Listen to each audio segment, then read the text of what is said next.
You push all your pawns to build a massive wall. You castle your king. You huddle all your pieces behind the barricade. You think you are completely 100% safe. But 10 moves later, your position collapses, and you have no idea why. This is the illusion of safety. Beginners associate security with interlocking pawns. When an attack begins, the immediate instinct is to panic, lock the structure down, and hide the king behind a rigid physical barrier. In chess architecture, an overly solid, passive position is the most fragile structure on the board. Hiding is not a strategy. It guarantees a slow, methodical defeat. At PenzanceChess, we approach incoming attacks differently. Instead of reacting with panic to the immediate threat, we analyze the structural void the opponent leaves behind. Today, we are initiating the counter-punch protocol. We will eradicate the instinct for turtle chess and replace it with a disciplined, piece-led defensive system. True safety is not architectural hiding. It is a dynamic state of tension. Falling for the illusion of a static fortress is the primary reason beginners lose mathematically won games. We begin with the absolute unchangeable axiom of chess physics. Pawns cannot move backward. This blueprint isolates the reality of an aggressive pawn storm. When your opponent pushes a pawn forward, they forfeit the squares left behind. Pawns cannot retreat to cover these holes. This permanent loss of territorial control is structural debt. You must alter your visual processing. When an opponent launches a pawn storm, do not look at the advancing tip of the spear. Look at the structural defects opening up in their wake. The fatal beginner mistake is attempting to counter this aggression by matching it. You push your own pawns forward to meet theirs, constructing an interlocking barricade. You have built a Maginot Line. It is a rigid, immobile wall that completely lacks the ability to adapt to shifting threats. By establishing a static defensive line and sitting behind it, you provide the opponent with an unmoving, predictable target. Because you generate no counter threats, they have zero interference. Structural rigidity equals fragility. Building an immovable wall does not repel an attack. It simply grants the enemy infinite time and space to organize a lethal breach.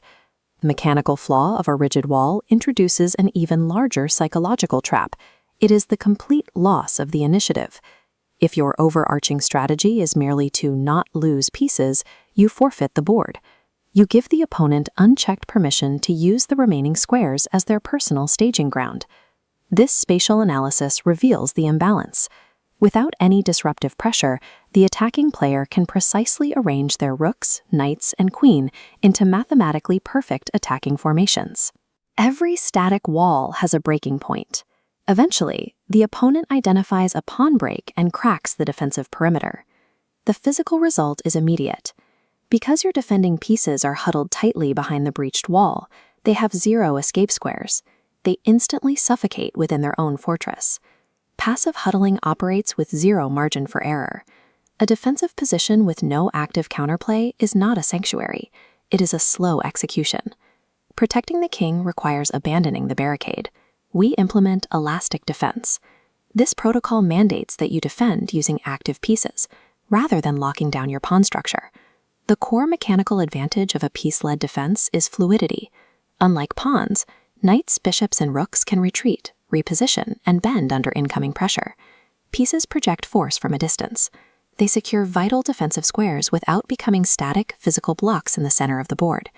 This elasticity allows your position to absorb massive amounts of pressure. The structure bends, but it never snaps, and you avoid taking on permanent structural debt. This creates the active shield. The most efficient method to halt an attack on your king is to generate an immediate, pressing problem for the opponent's pieces. True king safety is a matter of resource drain. If your active pieces force the opponent to spend time and material defending their own assets, they mathematically lack the resources to maintain their attack against you. The elastic defense protocol is heavily tested when an opponent ignores the center and launches an overwhelming attack on a specific flank. To survive this, you must apply the rule of tension. The operational directive is strict. When attacked on the side of the board, do not consolidate your forces locally. Do not slide your pieces over to huddle in front of the king. You deploy the countermeasure, the central rupture. A central strike instantly splits their forces in half. It triggers a catastrophic crisis in the middle of the board that they cannot ignore. Forcing an opponent to abandon a flank attack to save their center proves the core tenet of our structural audit. A highly disruptive, proactive offense is the optimal defense. The board state transforms from a panicked, suffocating defense into a dominant, active posture. Eradicate the instinct for turtle chess. Break free from the illusion of static safety. The opponent's initial aggression and the structural debt they incurred provided the exact squares your defending pieces needed to seize control of the game. This is dynamic security. Use pawns to manage the center. Use active pieces to project threats. Ensure your defense remains elastic. Implement the counter-punch protocol in your next game. Eliminate panic-driven pawn pushes and let the geometry of the board work for you. Trust the blueprint and make sure you are subscribed so you don't miss tomorrow's daily PenzanceChess audit. We will see you then.